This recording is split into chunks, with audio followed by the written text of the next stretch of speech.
Good afternoon civil second year. Welcome to RIT online classes. तो आज हम concrete technology में अपना नया यूनिट स्टार्ट करेंगे। तो पहली यूनिट में हमने पढ़ा था कि कंक्रीट होता क्या है और इसकी प्रॉपर्टीज़ क्या क्या होती हैं। तो अब हम जो अपनी अपनी सेकेंड यूनिट है उसको हम यहाँ पर स्टार्ट कर रहे हैं। उसका नाम है इंग्रेडिएंट्स ऑफ कंक्रीट, कंक्रीट के अवयव। तो जैसा कि पहले यूनिट में भी हमने पढ़ रखा था कि कंक्रीट के जो अवयव होते हैं वो होते हैं, पहला तो कंक्रीट किस किस से मिलके बनता है, मतलब कि इन सीमेंट से, और उसमें एग्रीगेट होता है। एग्रीगेट भी दो टाइप का होता है आपका, फाइन एग्रीगेट और कोर्स एग्रीगेट। इसके बाद हम इसमें पानी मिलाते हैं। तो इन तीनों चीज़ों को मिला के हमें क्या मिलता है, कंक्रीट मिलता है। लेकिन यहाँ पर आप एक नई चीज़ देख रहे हैं, एडमिक्सचर, जिसे हम समीक्षक भी कह रहे हैं। तो ये क्या चीज़ होती है? सीमेंट हमें पता है क्या होता है, एग्रीगेट हमें पता है क्या होता है, पानी क्या होता है, ये सारी चीज़ें हमें पता है। लेकिन इसमें आप एक चीज़ और देख रहे हैं, एडमिक्सचर। तो एडमिक्सचर क्या होते हैं कि एडमिक्सचर एक कंक्रीट में किसी गुण को विशेष की, मतलब एक उसके किसी विशेष गुण को विकसित करने के लिए उसमें एक रासायनिक मतलब चीज़ या केमिकल मिलाया जाता है, जिसे हम क्या कहते हैं, एडमिक्सचर कहते हैं। तो इसको मिलाना ज़रूरी नहीं होता है हमेशा, ठीक है, क्योंकि ये क्या कर रहा है, कंक्रीट की किसी प्रॉपर्टी को मतलब बढ़ा दे रहा है, उस चीज़ को बढ़ा दे रहा है। तो इस चीज़ को डालना हमेशा ये एक ऑप्शनल है कि आप इसे मिला भी सकते हो या नहीं भी मिला सकते हो, एडमिक्सचर, ठीक है। तो इसे मिलाना उतना ज़रूरी नहीं होता है। तो अब हम नेक्स्ट जो है हमारा टॉपिक वो है फिज़िकल प्रॉपर्टीज़ ऑफ सीमेंट। तो सीमेंट के बारे में आप लोगों ने पहले भी पिछले सेम में भी पढ़ रखा है। तो सीमेंट की फ़िज़िकल प्रॉपर्टीज़ ये बहुत ज़रूरी हैं, इम्पॉर्टेंट भी हैं। तो जैसा कि पहली प्रॉपर्टी जो है कि आपसे पूछा जाएगा सीमेंट की फ़िज़िकल प्रॉपर्टीज़ क्या क्या हैं। तो सीमेंट की फ़िज़िकल प्रॉपर्टीज़ मतलब कि एक तो उसका कलर, दूसरा उसका मतलब कि कैसी फील, मतलब ये सारी चीज़ें। जैसे कि सीमेंट का जो कलर होता है वो ग्रीनिश ग्रे होता है और वो हमेशा यूनिफॉर्म होना चाहिए, एक समान होना चाहिए, ठीक है। तो ये ये है इसकी पहली प्रॉपर्टी। दूसरा है कि अगर हम सीमेंट के ढेर में, सीमेंट का कोई एक कट्टा है, अगर हम उसमें अपना हाथ डाल रहे हैं तो हमें हाथ डालने पे कैसा अनुभव होना चाहिए, ठंडा ठंडा अनुभव होना चाहिए। तो तीसरी उसकी जो प्रॉपर्टी है वो है कि सीमेंट को हाथ से मसलने पे हमें कैसा चिकनापन अनुभव होना चाहिए, मतलब चिकनापन हो कि उसमें कोई रोड़े या वो नहीं होने चाहिए, वो बिल्कुल एक समान बिल्कुल चिकना हो, या जिसे फाइननेस कहते हैं हम इंग्लिश में। चौथी प्रॉपर्टी है कि सीमेंट नम और गीला नहीं होना चाहिए। सीमेंट कैसा होना चाहिए, बिल्कुल यूनिफॉर्म होना चाहिए, उसमें कोई नमी या गीलापन नहीं होना चाहिए। फिफ्थ है उसका साउंडनेस ऑफ सीमेंट, मतलब कि साउंडनेस क्या होती है, ability of cement to not shrink upon hardening, मतलब कि अगर सीमेंट जम जाए उसके बाद उसमें कोई श्रिंकेज ना आए, उस इस प्रॉपर्टी को क्या कहते हैं, हम साउंडनेस कहते हैं। तो और जो सिक्स्थ है वो कंसिस्टेंसी ऑफ सीमेंट। कंसिस्टेंसी क्या होती है, the ability of cement paste to flow, मतलब कि सीमेंट का जो पेस्ट है वो फ्लो करे, इसको हम क्या कहेंगे, कंसिस्टेंसी कहते हैं। तो ये रही हमारी फिज़िकल प्रॉपर्टीज़। अब हम जो हमारा नेक्स्ट टॉपिक है इस चैप्टर का वो है डिफरेंट टाइप्स ऑफ सीमेंट, मतलब कि सीमेंट के प्रकार आईएस कोड के आधार पर, कि सीमेंट कितने प्रकार का होता है और ये सारी चीज़ें आपको इसमें बताई गई हैं। तो इसमें हमें 13 टाइप्स ऑफ सीमेंट्स है जो हमारा आईएस कोड के आधार पर होता है। तो जैसा कि आप सभी को पता है कि सीमेंट क्या है, सीमेंट एक बंधक पदार्थ है, ठीक है, जो कि किससे बना हुआ है, चूना युक्त पदार्थ से बना हुआ है, सिलिका युक्त पदार्थ से और मृतिका युक्त, मतलब कि ये सारी तीन चीज़ों से मिलके बना हुआ है। और इसमें और भी कुछ चीज़ें हम डालते हैं, जैसे आयरन ऑक्साइड डालते हैं, मैग्नीशिया डालते हैं, ठीक है। ये सारी की सारी मटेरियल इसमें मिलाते हैं जिससे हमें सीमेंट मिलता है। तो और इन्हीं से ये आपस में केमिकल रिएक्शन होती है, तो ट्राई कैल्शियम सिलिकेट बनता है, डाई कैल्शियम सिलिकेट बनता है, ट्राई कैल्शियम एल्यूमिनेट बनता है, टेट्रा कैल्शियम एल्यूमिनेट बनता है, जिप्सम, और ये सारी चीज़ें हम सीमेंट में मिलाते हैं। तो यहाँ पर इसी के अकॉर्डिंग सीमेंट को हमने 13 भागों में विभाजित किया गया है। तो सबसे पहला जो है वो है ऑर्डिनरी पोर्टलैंड सीमेंट, जिसे हम शॉर्ट में कहते हैं ओपीसी, साधारण पोर्टलैंड सीमेंट। तो इसमें हम लोग क्या करते हैं कि आप लोगों को बताया गया है कि कुछ टाइप्स के सीमेंट हैं जिनको, तो ऑर्डिनरी पोर्टलैंड सीमेंट क्या होता है, ये सबसे अधिक प्रयोग में लाया जाता है, मतलब कि ज़्यादातर सबसे ज़्यादा प्रयोग में इसी सीमेंट का हम यूज़ करते हैं, कि इसमें मतलब विशेष सीमेंट है जो केवल विशेष परिस्थितियों में तभी प्रयोग किया जाता है जब साधारण पोर्टलैंड सीमेंट यूज़ ना हो। हमें बाकी सीमेंट तभी यूज़ करे जाएंगे जब हमारे पास ओपीसी यूज़ ना करना हो, तभी हम इस चीज़ का यूज़ करेंगे। तो इसमें कई ग्रेड होते हैं, 33 ग्रेड होता है, 43 ग्रेड होता है, 53।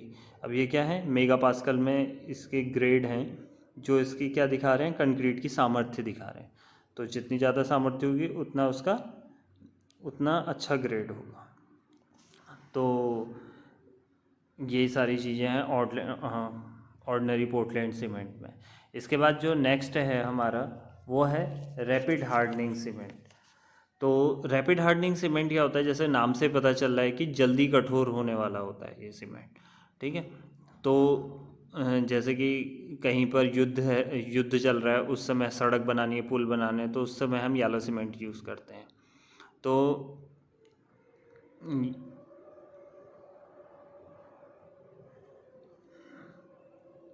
अब जो नेक्स्ट टाइप का सीमेंट है वो है हमारा लो हीट सीमेंट, मतलब कि अल्प ऊष्मा सीमेंट। तो इसमें क्या होता है कि सीमेंट के जलायोजन की क्रिया, जिसे हम क्या कहते हैं, हाइड्रेशन जो क्रिया होती है, हाइड्रेशन जो होती है उसमें काफ़ी ऊष्मा निकलती है। जैसे कि सीमेंट में हमें पता ही है कि हीट ऑफ हाइड्रेशन कितनी होती है। तो उसके बाद क्या है कि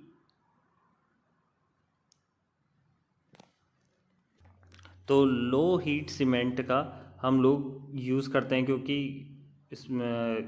इससे क्या हो जाएगा कि कूलिंग अरेंजमेंट जो जैसे बाहर हमने कहीं पे यूज़ कर रखा है सीमेंट, तो उस समय हीट ऑफ हाइड्रेशन ज़्यादा होगी, तो उसको कम करने के लिए हम क्या कर रहे हैं, कूलिंग अरेंजमेंट रखते हैं, ये सारी चीज़ें। तो उससे बचने के लिए हम क्या यूज़ करते हैं, लो हीट सीमेंट यूज़ करते हैं। तो इससे जलायोजन में बहुत कम ऊष्मा निकलती है। तो जो नेक्स्ट टाइप का आपका इसके बाद नेक्स्ट है वो है हाई एल्यूमिना सीमेंट। तो जैसे कि नाम से पता चल रहा है कि इसमें क्या है, हाई अमाउंट ऑफ एल्यूमिना है। तो जो ट्राई कैल्शियम एल्यूमिनेट है उसकी मात्रा ज़्यादा बढ़ जाती है, जैसे कि 35 से 55% तक हो जाती है। तो सीमेंट के अभाव क्रिया में एल्यूमिनेट की जलायोजन ही सबसे पहले होता है, मतलब कि जिसमें सीमेंट जब जमने लगता है तो एल्यूमिनेट का जलायोजन, एल्यूमिनेट का हाइड्रेशन सबसे पहले होता है। तो इसलिए यह बहुत जल्दी सामर्थ्य ग्रहण कर लेता है, ठीक है। तो जहाँ बाकी किसी सीमेंट को 7 दिन में जो वो स्ट्रेंथ प्राप्त करता है, तो ये जो हाई एल्यूमिना सीमेंट है ये एक ही दिन में उतनी सामर्थ्य मतलब स्ट्रेंथ ग्रहण कर लेगा। तो ये हो गया आपका हाई एल्यूमिना सीमेंट। इसके बाद आपका जो नेक्स्ट है वो है ब्लास्ट फर्नेंस स्लैग सीमेंट।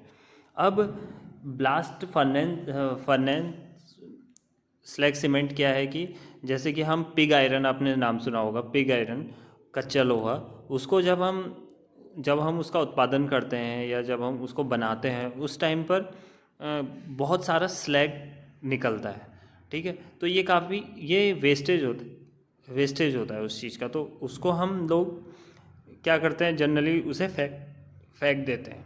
तो लेकिन इसमें क्या होता है कि हम इस स्लैग को ले लेते हैं, ठीक है। इसमें क्योंकि क्या होती है, सीमेंट की कुछ प्रॉपर्टीज़ होती हैं।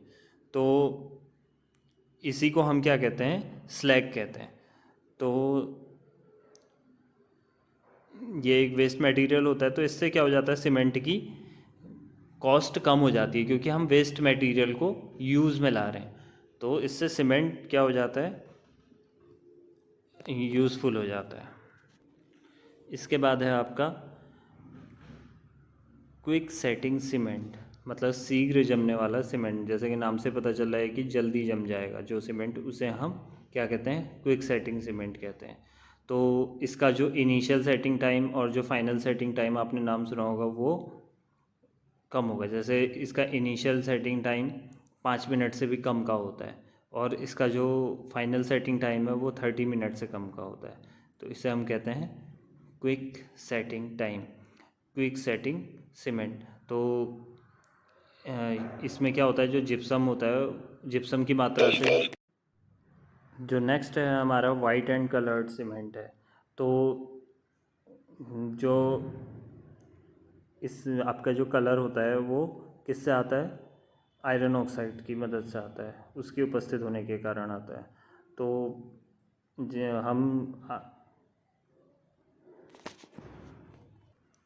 तो आयरन ऑक्साइड की वजह से हमारा पीला, भूरा और लाल रंग आता है। जो ग्रीन कलर होता है वो क्रोमियम ऑक्साइड की वजह से आता है। नीला कलर हमारा कोबाल्ट की वजह से आता है और काला और भूरा कलर हमारा मैग्नीशियम डाई ऑक्साइड की वजह से आता है। तो ये सारे चीज़ें हम सीमेंट में मिलाते हैं जिससे कि सीमेंट कलर्ड हो जाता है। इसके बाद जो नेक्स्ट है हमारा वो है पोजोलोना सीमेंट। तो इसमें पोजोलोना क्यों कहा गया है, पोजोलोना मतलब कि अब जैसे नाम से पता चल रहा है कि सीमेंट जो साधारण सीमेंट है वो 10% से 25% तक पोजोलोना पदार्थ मिलाकर तैयार किया जाता है इस पोजोलोना सीमेंट में। तो इसे हम पोर्टलैंड पोजोलोना सीमेंट भी कहते हैं। तो अब क्या होता है कि पोजोलोना क्या होता है कि एक विशेष प्रकार की जो मिट्टी होती है, जो ज्वालामुखी से निकलने के बाद जो राख हमें मिलती है, ज्वालामुखी से निकली हुई राख, और या फिर ताप बिजली घरों से निकलने वाली राख को हम क्या कहते हैं, पोजोलोना कहते हैं। ज्वालामुखी से निकली हुई राख और बिजली घरों से निकलने वाली राख को हम पोजोलोना कहते हैं। तो ये भी एक तरीके का वेस्टेज है जिसको मतलब कहीं पर वो करना बड़ा मुश्किल होता है, वेस्ट करना, इसे फेंकना। तो इसे हम लाते हैं यूज़ में, जिससे क्या हो जाता है कि हमारे जो सीमेंट का कॉस्ट होती है वो कम हो जाती है, क्योंकि इसमें हमारे जो लागत घट जाती है, क्योंकि इसमें पोजोलोना जो होता है उसमें सिलिका और एल्यूमिना पदार्थ पाए जाते हैं, तो इसे कहा जाता है पोजोलोना सीमेंट। इसके बाद है सल्फेट रेजिस्टिंग सीमेंट। तो कई बार क्या होता है कि हमारे जो स्ट्रक्चर है उसमें वो ज़रूरी नहीं कि हमेशा हवा में ही हो, कहीं कभी पानी में हो या किसी में है। तो स्ट्रक्चर क्या होता है कि उसमें आपके अगर उसमें दरारें आ जा रही हैं या सफ़ेद हो जा रही है वो स्ट्रक्चर, तो वो किसकी वजह से हो रहा है कि सल्फेट की वजह से होता है। तो आपको वहाँ पे क्या यूज़ करना पड़ता है, सल्फेट रेजिस्टिंग सीमेंट यूज़ करना पड़ता है। तो इस सीमेंट में ट्राई कैल्शियम सिलिकेट और डाई कैल्शियम सिलिकेट का अनुपात अधिक होता है। तो जो सीमेंट समुद्री पानी और मतलब इन जगह पे यूज़ करा जाता है, सोडियम और मैग्नीशियम की मात्रा ज़्यादा होती है, तो वहाँ पर जो संरचनाएं बनाई जाती हैं उसमें ये यूज़ होता है सल्फेट रेजिस्टिंग।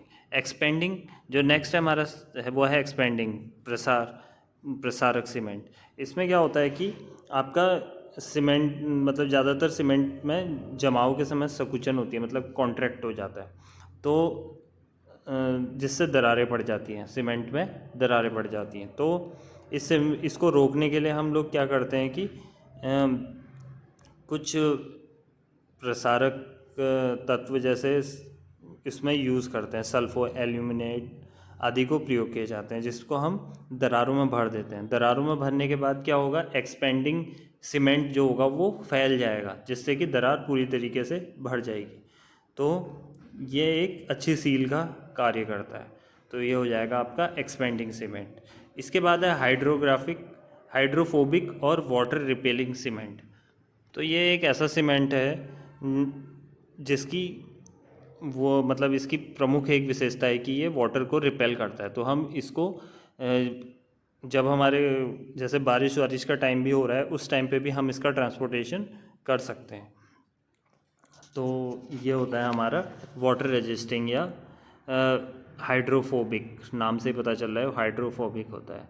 इसके बाद आपका है ऑयल वेल सीमेंट, जैसे कि तेल के कुएं होते हैं, उनमें जब उनको खोदा जाता है तो नीचे काफ़ी उसमें क्या होती है, ऊष्मा होती है कि बहुत ज़्यादा गर्म वातावरण होता है, जिसकी वजह से क्या होता है कि तो ऊष्मा के कारण हम वहाँ पर जो ऑर्डिनरी सीमेंट होता है वो यूज़ नहीं कर सकते हैं, क्योंकि नीचे जाने तक जो हमारा सीमेंट है वो कैसा सेट हो जाएगा उस गर्मी से। तो उसके लिए हमें क्या यूज़ करना पड़ता है, ऑयल वेल सीमेंट यूज़ करना पड़ता है। तो ये हो गया, उसकी ग्राउटिंग के समय हमें ऑयल वेल सीमेंट यूज़ करना पड़ता है। उसके बाद जो लास्ट है आपका वो है नेचुरल सीमेंट, प्राकृतिक सीमेंट। यह एक मतलब जैसा कि आपको नाम से पता चल रहा है कि प्राकृतिक रूप से मिलता है। तो जलीय चूने इसमें एक पदार्थ है जलीय चूना, उससे हमें ये मिलता है। तो इस प्राकृतिक पत्थर कैल्शियम, एल्यूमिना, सिलिका ये सारी चीज़ें होती हैं, लेकिन ये अब उतना ज़्यादा यूज़ नहीं होता है क्योंकि इसकी क्वालिटी उतनी अच्छी नहीं होती है। तो आज के लिए क्लास इतना ही। अब नेक्स्ट क्लास में हम लोग एग्रीगेट के बारे में पढ़ेंगे। Thank you.